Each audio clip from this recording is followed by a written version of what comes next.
Hello friends, welcome back to our channel. और आज के इस वीडियो में हम बात करने वाले हैं active immunity and passive immunity की। एक्टिव इम्यूनिटी वैसी इम्यूनिटी होती है जिसमें हमारे बॉडी के जो इम्यून सेल्स होते हैं वो खुद ही एंटीबॉडी प्रोड्यूस करते हैं after the infection of antigen. Means हमारे बॉडी के अंदर अगर कोई भी एंटीजन लाइक बैक्टीरिया, वायरस, कोई भी पैथोजन जिसे हम एंटीजन कहते हैं एंटर करता है तो हमारे बॉडी के जो इम्यून सेल्स होते हैं वो एंटीबॉडी प्रोड्यूस करते हैं टू किल दैट एंटीजन, और इसे ही एक्टिव इम्यूनिटी कहा जाता है। और ये लॉन्ग लास्टिंग होते हैं, बहुत दिनों तक ये इम्यूनिटी रहते हैं फॉर इयर्स। और उसके बाद इसके पास मेमोरी भी होती है। मीन्स कि अगर सेकंड टाइम सेम एंटीजन फिर से हमारे बॉडी में एंटर करता है तो ये इम्यून सेल्स उसी एंटीबॉडी को तुरंत प्रोड्यूस करना स्टार्ट कर देते हैं। अब इस एक्टिव इम्यूनिटी के टाइप्स की बात करें तो दो है, natural and artificial. Natural means it occurs by सब क्लिनिकल इन्फेक्शन ऑफ पैथोजन। ये नेचुरल का मतलब ये है कि जैसे ही कोई एंटीजन हमारे बॉडी में गया तो हमारी बॉडी उसके अगेंस्ट एंटीबॉडी बनाएगी। मीन्स कि नेचुरल में क्या हो रहा है कि कोई एंटीजन गया तो ऑटोमेटिक हमारे बॉडी के सेल्स जो हैं वो एंटीबॉडी बनाना स्टार्ट कर देंगे। उसे हम कहते हैं नेचुरल एक्टिव इम्यूनिटी। अब वही आर्टिफिशियल क्या है? आर्टिफिशियल को वैक्सीनेशन के थ्रू किया जाता है। ओके, मीन्स कि हमें पता है कि कोई हार्मफुल पैथोजन है, ये अगर हमारे बॉडी में गया तो हमें बहुत ही बीमार कर सकता है। तो हम क्या करेंगे, उसके अगेंस्ट पहले से ही वैक्सीन ले लेते हैं। वैक्सीन का मतलब है वीकेंड और killed antigen.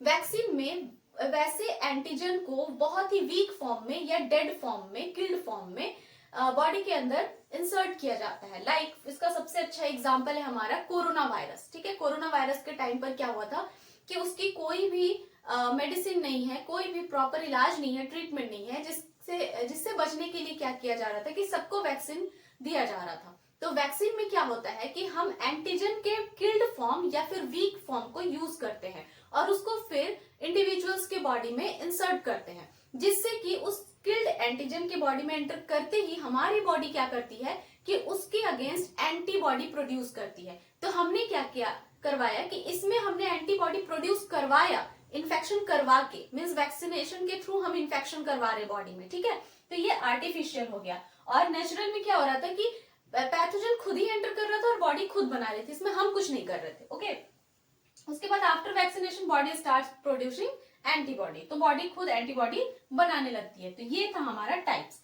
Now passive immunity. Passive immunity वैसी इम्यूनिटी होती है जिसमें कि हम प्री फॉर्म्ड एंटीबॉडीज को बॉडी के अंदर इंसर्ट करते हैं। Okay, it is not long lasting, ये लॉन्ग लास्टिंग नहीं है। तो इसके भी दो टाइप्स है, natural and artificial. Natural means क्या है कि transferred from mother to child through placenta. ठीक है, तो ये इम्यूनिटी जो पैसिव इम्यूनिटी नेचुरल तरीके से कैसे जा रही है, ये मदर के बॉडी से चाइल्ड के बॉडी में ट्रांसफर हो रही है थ्रू प्लासेंटा। प्लासेंटा से एक आपका एंटीबॉडी है जो जाता है इम्यूनोग्लोबुलिन, जिसको हम कहते हैं आईजीजी।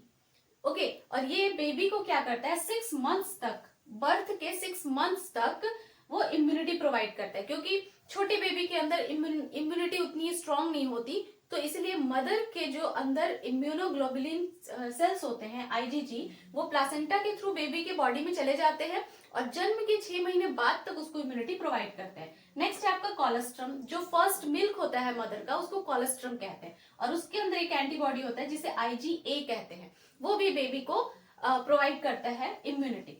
उसके बाद आर्टिफिशियल पैसिव इम्यूनिटी क्या है, इसमें क्या किया जाता है कि achieved by therapeutic use of various antitoxins.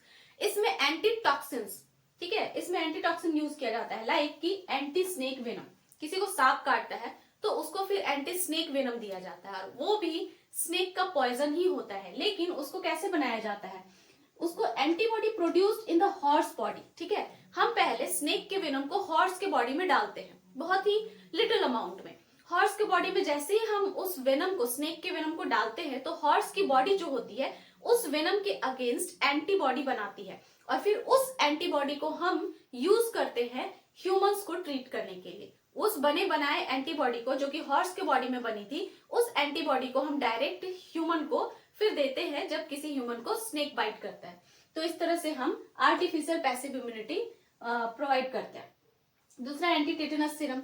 Anti tetanus मैंने अभी बताया, किसी को टेटनस का इंजेक्शन लगाया जाता है तो एंटीबॉडी बना बनाया होता है आर्टिफिशियली, और हम इंजेक्शन के थ्रू बॉडी में इंसर्ट कर देते हैं। डिप्थीरिया, इस तरह के कुछ एंटीबॉडी होते हैं जो आर्टिफिशियली बॉडी में इंसर्ट किया जाता है. Nowadays, recombinant DNA technology is used to provide vaccine from yeast and bacteria. Recombinant DNA technology के को यूज करके हम वैक्सीन प्रोवाइड कर रहे हैं. ईस्ट और बैक्टीरिया को यूज करते हैं और उनके जीन को, ठीक है, रिकॉम्बिनेंट करते हैं और उसके बाद हम बनाते हैं वैक्सीन जो कि एंटीबॉडी प्रोवाइड करता है. Hepatitis B vaccine produced from yeast and recombinant DNA technology. तो हेपेटाइटिस बी का जो वैक्सीन होता है ये भी ईस्ट को हम यूज करते हैं और रिकॉम्बिनेंट डीएनए टेक्नोलॉजी के यूज करके हम इसका वैक्सीन बनाते हैं. So I hope this lecture found helpful to you. If you like the video then hit the like button and do subscribe my channel. मिलते हैं नेक्स्ट वीडियो में. Till then bye bye and take care.